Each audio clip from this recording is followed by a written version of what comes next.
Shopper वाले project में हम लोगों ने प्रोडक्ट को कॉल तो कर दिया, बट सिर्फ टाइटल कॉल किया है। बाकी जो रेदर जो भी एक्स्ट्रा इन्फॉर्मेशन है जैसे प्राइस वगैरह या इमेज, ये सब नहीं अभी हम लोग किया है। चलिए करते हैं, क्योंकि कल का वीडियो थोड़ा लंबा हो गया था इसलिए नहीं कर पा रहे थे। चलिए अभी यहाँ पे करते हैं। तो यहाँ पे हम लोग डालते हैं कर्ली ब्रैकेट और लिखते हैं डाटा डॉट सी प्राइस है, डिस्काउंट प्राइस है। प्राइस में डिस्काउंट प्राइस कैसे हो सकता है? प्राइस डिस्काउंट प्राइस पहले देख लेते हैं, कॉलम के नाम पता नहीं। तो यहाँ पर आप देखिए 95 को रिप्लेस करके मेरा डिस्काउंट अमाउंट आता है कि नहीं आता है। हाँ यहाँ देखो, इसमें डिस्काउंट है, इसमें डिस्काउंट है, बाकी में नहीं है। तो स्पेलिंग तो सही है, इसका मतलब कि यहाँ पे एक कैटेगरी कर देते हैं कि यहाँ पे टर्नरी करेंगे। अगर डिस्काउंट प्राइस है, डिफाइंड है, तो फिर डिस्काउंट प्राइस दिखाओ।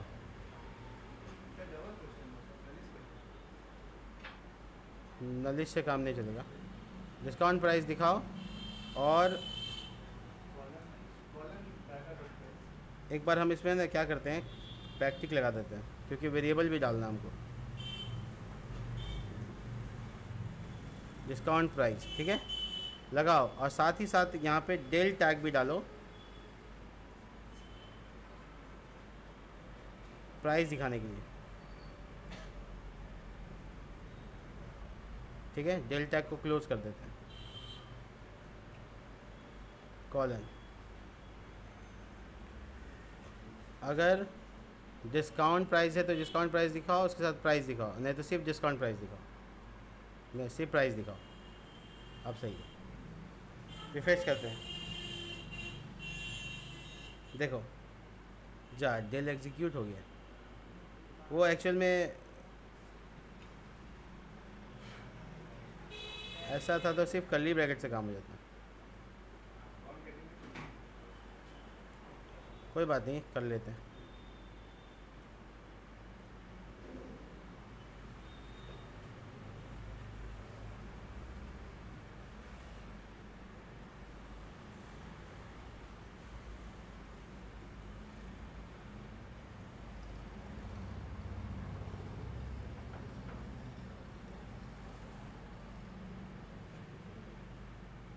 क्या गलती कर रहे हैं हम?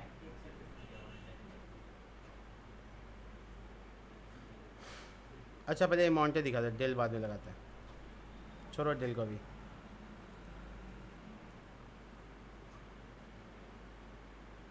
ये एक्चुअल में कर्ली ब्रैकेट होगा ही नहीं। देखो रिफ्रेश,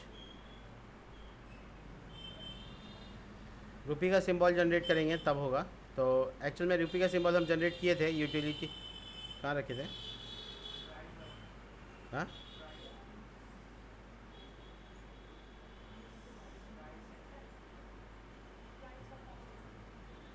एक्चुअल में देखो ना, जब हम कॉलिंग कर रहे थे तो एक तो छोटा सा फंक्शन डाले थे ना हम, जिसमें स्टार लग जाए। वो कैसे लगाए थे? यहाँ पे बैकएंड में गए, एडमिन प्रोडक्ट कंपोनेंट और व्यू कंपोनेंट, और इसमें देखो प्राइस वाला में वो अच्छा मैनुअल लगाए थे। ऐसा फंक्शन बना लेना चाहिए था हमको, लेकिन चलो ठीक है, मैनुअली लगा देते हैं।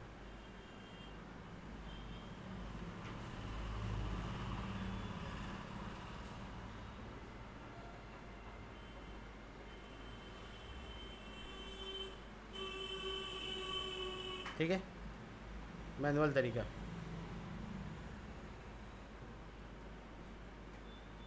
देखो अगर नल है तो फिर नहीं दिखाना। अच्छा ये पब्लिश नहीं है, वो दिखा रहा है, पब्लिश नहीं है तो वो दिखा रहा है, इसलिए ऐसा दिख रहा है। नहीं तो यहाँ पे तो ठीक है। ठीक है चलो ठीक चलेगा। हाँ plus backtick curly bracket div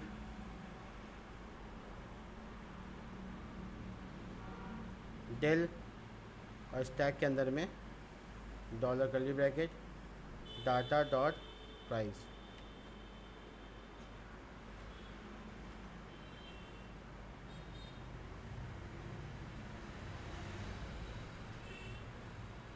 data नाम नहीं था, वो डॉटा ना डॉलर क्या लगा दिए, हो गया। ये तो ऑब्जेक्ट आ गया, और ये एक ऑब्जेक्ट की तरह ट्रीट होने लगा।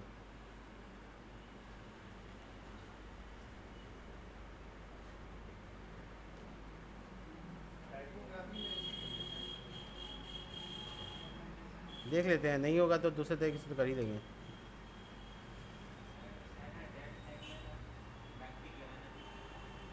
डिल टैग में नहीं तो आगे लगा देंगे, तो फिर आगे लगा हुआ था, छोड़ देते हैं, कोई बात नहीं है, बाद में कर लेंगे। चलिए इमेज के ऊपर काम करते हैं, समय बर्बाद हो जाएगा। इमेज है यहाँ पर इस जगह पे, ठीक है। इस इमेज का यूआरएल को हटा के अपना डेटाबेस से यूआरएल निकालना है, कर्ली ब्रैकेट, और यहाँ लिखेंगे डाटा डॉट फीचर्ड इमेज ना, फीचर्ड इमेज, सिर्फ इमेज, सब यस सर बोला है, ये सिर्फ इमेज है। तो एक आदमी तो खोल के रेफरेंस के तौर पे रख ही सकता है मेरे साथ। अब लगाते हैं इसमें हम लोग बैकटिक, क्योंकि हम लोग को लगाना है यहाँ पे यूआरएल भी। देखो स्लैश पब्लिक फोल्डर के अंदर बना रहे हैं ना, product images, product images slash, अब देखो तो इमेज आता है कि नहीं, देखो जिसका इमेज था उसका इमेज आ गया, जिसमें नहीं था नहीं आया, तो वो एक्चुअल में पब्लिश भी नहीं है, अनपब्लिश्ड है। तो अनपब्लिश और पब्लिश के बीच का फ़र्क कैसे पैदा करेंगे, मॉडल से समझते हैं इसको। मॉडल जो हम लोग बनाया है इसमें स्टेटस कहीं भी नहीं है, देखो नहीं है ना, तो जो पब्लिश नहीं है उसका स्टेटस चेंज होना चाहिए था। चलो एक काम करते हैं, इसको दोबारा से तैयार करते हैं। स्टेटस एक नया कॉलम देते हैं और इसमें टाइप क्या डालते हैं, बूलियन, और डिफ़ॉल्ट वैल्यू भी देते हैं। स्टेटस जो डिफ़ॉल्ट वैल्यू रखेगा वो होगा फॉल्स, ठीक है। तो इसको लगाने से क्या हुआ, एक कॉलम और जोड़ सकते हैं हम लोग स्टेटस का, नहीं डालने पर बाय डिफ़ॉल्ट वैल्यू आएगा फॉल्स। अभी हम लोग ऐसा कॉलम तो जोड़ दिया, लेकिन इसका स्कीमा को जनरेट कराने के लिए हम लोग को डिलीट करना पड़ेगा इसको। तो यहाँ पे लिखेंगे mongoose dot models, models dot product, ये ना है, ठीक है। इसको एक बार रिफ़्रेश कर देते हैं ताकि स्कीमा इसका रीसेट हो जाए, और वापस इसको कमेंट कर दें ताकि उसमें जो नया स्टेटस है वो ऐड हो जाए। डेटा इससे डिलीट नहीं होता है, क्योंकि डेटा तो तुम्हारा मंगो डीबी में रखा हुआ है, मंगूज़ का स्कीमा सिर्फ चेंज हुआ है, तो डेटा तो वहीं का वहीं रहेगा, कोई दिक्कत नहीं है। हाँ, नया जो डेटा कॉलम आएगा उसमें स्टेटस रिक्वायर्ड हो जाता है।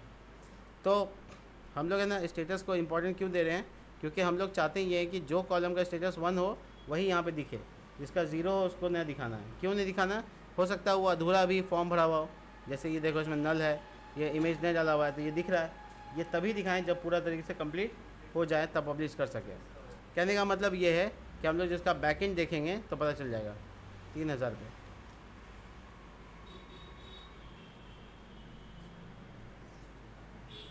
यहाँ देखो, अभी हम यहाँ पे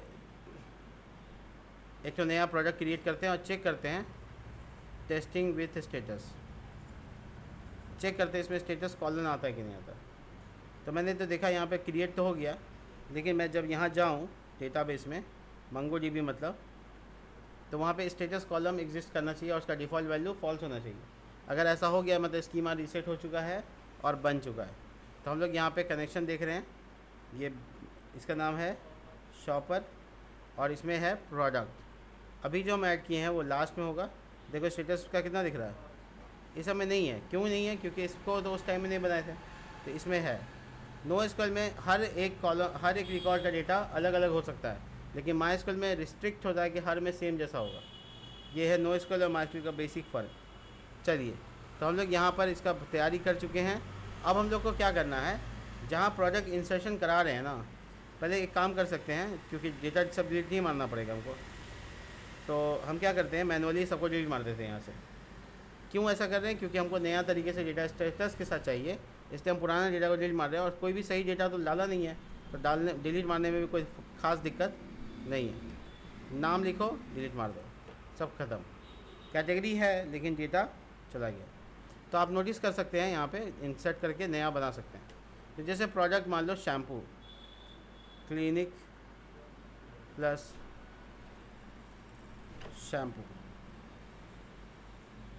ये आ गया। इसको एडिट करते हैं। एडिट करने के लिए हम यहाँ डिस्क्रिप्शन डालते हैं और एक्चुअल में इसको कॉपी पेस्ट करेंगे, थोड़ा डिस्क्रिप्शन सच वाला लाते हैं, थोड़ा प्रोडक्ट रियल दिखना चाहिए। तो हर एक पैराग्राफ से मतलब है, कुछ डाल दो, 2 बार डाल देते हैं एक ही चीज़ को। मेरे पास स्टॉक कितना है, 1500, 15,000, जो लिखना लिख दो। ये मेरा डिस्क्रिप्शन है। इसका साइज़ थोड़ा छोटा करना पड़ेगा। प्रोडक्ट का साइज़ है 230 रुपये का है। डिस्काउंट प्राइस जो है वो 180 रुपये का। सब कुछ टेस्ट हो जाएगा। कैटेगरी जो है वो मेरा शैम्पू है। ये वो कैटेगरी है जो सबसे पहले मेरे पास होता है। इसके बाद जो है ना, यहाँ पर आप देख सकते हैं शैम्पू का फ़ोटो भी चाहिए होगा, तो सीरियसली डाउनलोड कर लेते हैं। आप लोगों को शैम्पू मजाक लगता है क्या? मैं तो हमेशा डालता हूँ, कोई नई है बात है नहीं। पिछले 10 सालों से आज तक पहला प्रोडक्ट शैम्पू ही गया है, वो भी क्लिनिक प्लस, जिसको कोई यूज़ ना करता है। हाँ, ब्रांड ITC किसका है? किसका है? हाँ, हिंदुस्तान यूनिलीवर होगा। ये कौन शैम्पू आ गया? इसमें सर्च कर लेते हैं, कंपनी का नाम नहीं पता है तो देख लेते हैं किसका है। हाँ, हिंदुस्तान यूनिलीवर। एक्चुअल में नाम यूनिलीवर है, हिंदुस्तान से लगा हुआ है, वो हिंदुस्तान का है नहीं। इसे भरम में मत रहिएगा कि हिंदुस्तानी है। शेर का नाम टाइगर लिखने से टाइगर नहीं पाल रहे हैं आप, वो कुत्ता का नाम लोग रख लेता है, तुम शेर का बात करते हो। खैर,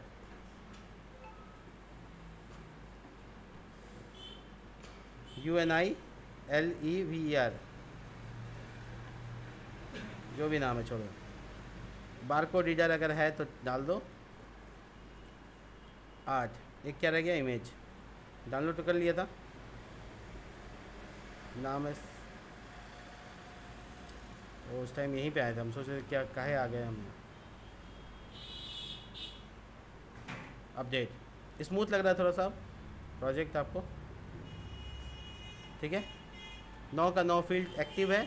अब ये बटन पे काम करना है कि क्लिक करें तो पब्लिश हो जाए। तो इसका API बनाएंगे, बट हम लोग पहले ये देख लेते हैं कि यहाँ पे वो नहीं आना चाहिए, मतलब होम पेज पे नहीं आना चाहिए, जबकि आ रहा होगा। आ रहा है तो हम लोग ऐसा कंडीशन लगाएंगे कि भैया देखो वही को बुलाओ जो बेसिकली स्टेटस जिसका 0 नहीं हो। तो हम लोग है ना, जब कॉलिंग कर रहे हैं पेज पे, यहाँ पे उसके अंदर प्रोडक्ट कॉलिंग के अंदर प्रोडक्ट सेक्शन, यहाँ फाइंड, और यहाँ लिखेंगे स्टेटस जिसका ट्रू हो, स्टेटस जिसका ट्रू। तो बस हो गया काम यहाँ पे, ठीक है।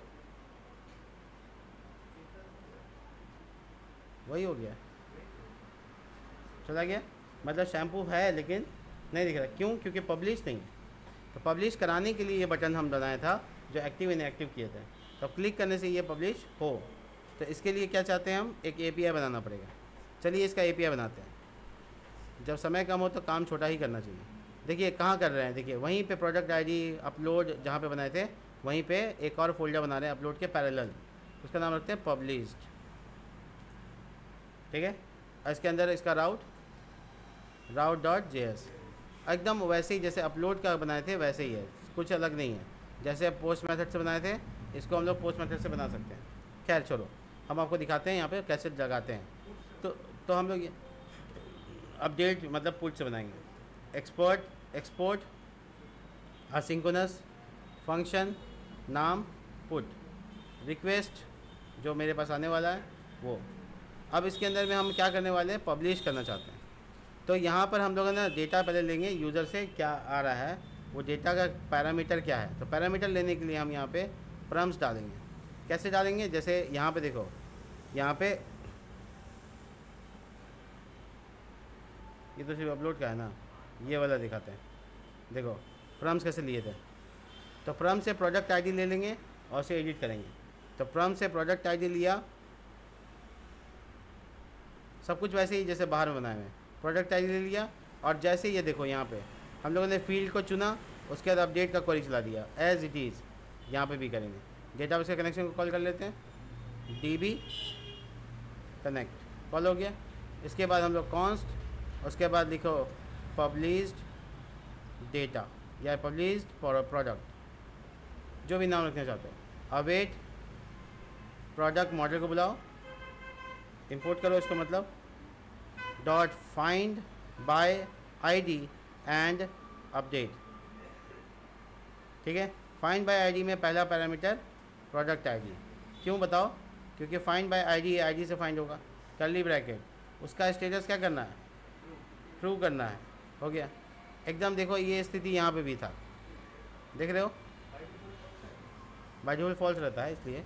और उसके बाद रिस्पॉन्स करके मैसेज दे देना, वैसे कि पब्लिश हो गया, तो ये मैसेज रिस्पॉन्स में डाल देंगे। और यहाँ देखेंगे प्रोडक्ट पब्लिश्ड सक्सेसफुली। ध्यान रहे नेक्स्ट रिस्पॉन्स इंपोर्ट नहीं है, तो इंपोर्ट करना पड़ेगा।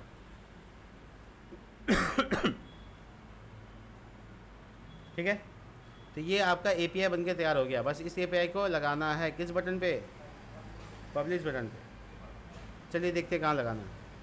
आते हैं बैकएंड के पास, एडमिन के पास, प्रोडक्ट के पास, व्यू के पास, उसके अंदर यहाँ देखो प्रोडक्ट कॉलिंग है यहाँ पे, इसके अंदर व्यू के अंदर प्रोडक्ट ID, उसके अंदर में देखो ये सारा पेज है, इसी में पब्लिश बटन बना हुआ है, देखो है बना हुआ। इसमें हम पब्लिश बटन के अंदर में यहाँ पे कॉन्स लगाएंगे और उसको लिखेंगे हैंडल पब्लिश, और उसके बाद आपका API चलेगा। तो बेसिकली हम यहाँ पे API कॉल करने वाले हैं फेच से, तो इसके लिए असिंक्रोनस करना होगा। और यहाँ पे लिखेंगे फेच, आगे क्या लगाएंगे? अवेट। कैसे लगाएंगे देख लो, जैसे यहाँ पे कॉलिंग कर रहे थे हम लोग अंदर में प्राइस और ऐसे, यहाँ देखो जैसे ये अवेट लगा के फेच कॉल कर रहे हैं वैसे ही। तो ये जो लाइन ऑफ URL है ना, ये सेम होगा, इसलिए हम इसको कॉपी कर लेते हैं और पब्लिश जो अपना अभी बना रहे हैं उसमें डाल देते हैं। डाल दिया, लेकिन एक प्रॉब्लम है, ये बैकटिक में होगा। ये देखो डाल दिया /published, जो कि फोल्डर का नाम है, तब ना URL पूरा होगा। और उसके बाद सेकंड पैरामीटर बताएंगे मेथड कौन सा, तो ऑब्वियसली पुट मेथड। पोस्ट कहाँ? Put method. और इसमें बॉडी क्या होगा, यानी डेटा क्या डालेंगे वो बताओ, बॉडी। और क्या इंसर्ट करना है, तो बेसिकली यहाँ पर हमको कुछ भी इंसर्ट नहीं करना है एक्चुअली। हाँ, अंदर तो हम मैकेनिज्म डाल दिया है, ऐसे ही हो जाएगा। तो ये वहाँ पे असिंक्रोनस हो गया। और इसके बाद हम रिडायरेक्ट या रिफ्रेश का बटन लगा सकते हैं, रिटर्न रिडायरेक्ट।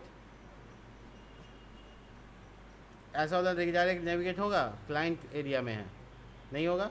तो हम लोग को यहाँ पे यूज़ कॉन्स्ट, उसका लिखेंगे राउटर, यूज़ राउटर। देखो यूज़ राउटर इंपोर्ट कर लिया। और उसके बाद जहाँ रिडायरेक्ट करना है वहाँ लिखेंगे राउटर डॉट पुश। ठीक है, और कहाँ करना है? ऑब्वियसली यहाँ, API में नहीं, ये थोड़ा ठीक कर लेंगे, एडमिन के अंदर। इस सब में देखो कैसे रिडायरेक्ट किया हुआ है, रिडायरेक्ट रिफ्रेश। तो हम पेज पे सेम है क्या? हाँ ठीक है, रिफ्रेश से हो जाएगा। पब्लिश में भी रिफ्रेश, ये हटा दो, रिफ्रेश हो गया। तो हमारा जो बटन है इसके ऊपर ट्रिगर होगा, तो ऑन क्लिक, कौन सा फंक्शन? हैंडल पब्लिश, ये वाला फंक्शन हो गया। तो ये API चलने को तैयार है। हम लोग इसको अब इंस्पेक्ट करेंगे बढ़िया से। देखो ये अभी तो पब्लिश बटन एक्टिव हो गया है, तो हम इस पर क्लिक करके दिखाते हैं। आगे एरर, प्रोडक्ट ID बोला, कहाँ से लाएं? लो इसको भी समझाओ, प्रोडक्ट ID। अच्छा प्रॉप्स लिए नहीं थे, सॉरी, यहाँ पे से प्रॉप्स।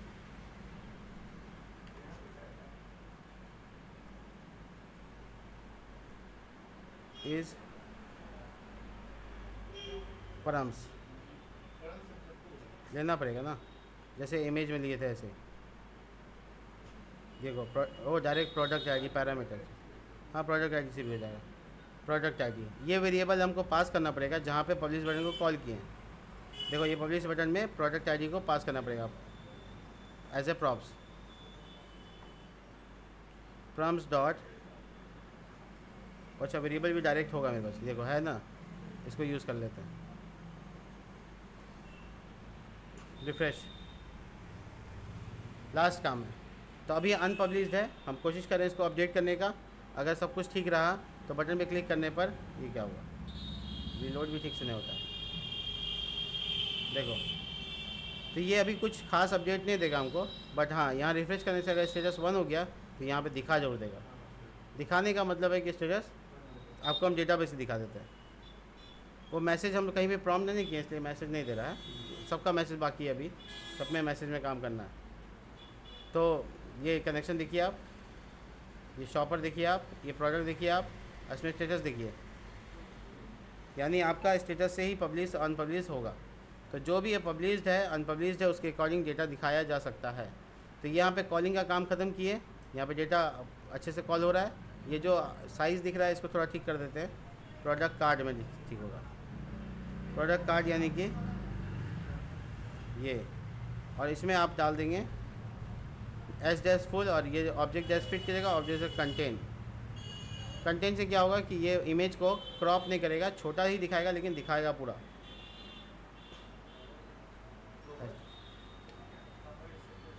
ऑब्जेक्ट डैश कंटेंट सही लिखा हुआ है, देखो कंटेंट हो रहा है और स्केल सही नहीं आ रहा है, खैर आ गया, हो गया कंप्लीट। तो ये जो इमेज है ये पूरा इमेज दिखा रहा है अब। तो इमेज छोटा दिखाएगा तो अच्छा नहीं लगेगा, इसलिए पूरा इमेज दिखाओ। कवर नहीं कंटेंट, कवर से स्ट्रेच हो जाएगा कंटेंट, ठीक है। तो ये प्रोडक्ट दिखाने का काम हो गया पूरा। मिलते हैं नेक्स्ट वीडियो में, तब तक के लिए बाय। और अपने पब्लिश वाला काम हो गया।